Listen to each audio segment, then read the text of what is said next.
আমি আপনাদের সকলকে জানাচ্ছি বাংলাদেশ চলচ্চিত্র পক্ষ থেকে আন্তরিক শুভেচ্ছা ও অভিনন্দন। উপস্থিত জাতীয় কেন্দ্রীয় নেতৃবৃন্দ, অনেক যারা উপস্থিত আছেন সকলকে জানাই আন্তরিক ধন্যবাদ। আজ দুঃখের সাথে বলতে হয়, স্বাধীন সার্বভৌম বাংলাদেশের স্বাধীনতার স্বাদ আজও আমরা পেয়েছি বলে আমি বিশ্বাস করি না। স্বাধীনতার ৫৩ বছরে আমরা কি স্বাধীনতার স্বাদ পেয়েছি ভাই? আমি বলবো প্রতিটা মানুষেরই একটি কথা হয়, আমি একটি বিষয় খুবই কষ্ট পাই, সেটা হলো সংখ্যালঘু। আমি বিশ্বাস করি আমি বাঙালি, আমি বাংলাদেশি, আমি বাঙালি এবং বাংলাদেশের বাইরে সংখ্যালঘু শব্দটি এদেশ থেকে চলে যাওয়া উচিত। কারণ সংখ্যালঘু কেন? হিন্দু, মুসলিম, বৌদ্ধ, খ্রিস্টান ভাই বোনেরা আমরা সবাই একে অন্যের সাথে কাঁধে কাঁধ মিলিয়ে বসবাস করে আসছে ৫৮ বছর। ওই কোথাও তো আমার প্রতিবেশীর সাথে কখনো দ্বন্দ্ব হয়নি, ঝগড়া হয়নি, তাহলে কিসের এসব কারা তুলেছেন এসব কথা? আমি বলতে চাই, যারা এইসব কথা তুলে আমাদের দেশের মানুষের মধ্যে বিভাজন সৃষ্টি করছেন তারা হুঁশিয়ার হয়ে যান।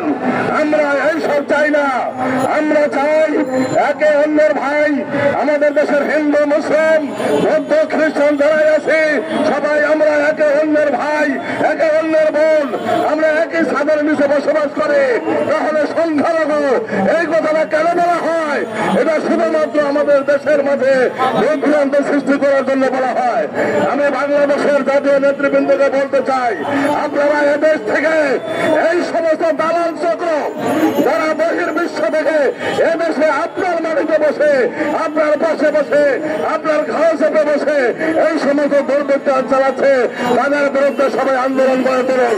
তাহলে আমি বিশ্বাস করি আমাদের দেশ স্বাধীন সার্বভৌম বাংলাদেশের প্রকৃত সুফল আমরা পাবো।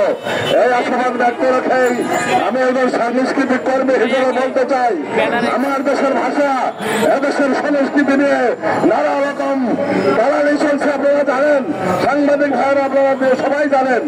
আমাদের দেশের এই চলচ্চিত্র থেকে শুরু করে, আমাদের দেশের টেলিভিশন মিডিয়া থেকে শুরু করে সমস্ত সাংস্কৃতিক অঙ্গন আমরা অগ্রাসের শিকার।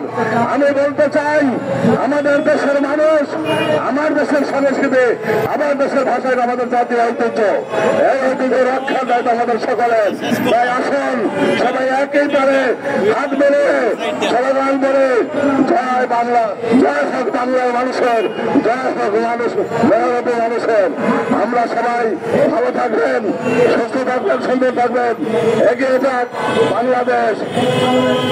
বাংলাদেশ জিন্দাবাদ, বাংলাদেশ জাতীয়তাবাদী দল জিন্দাবাদ।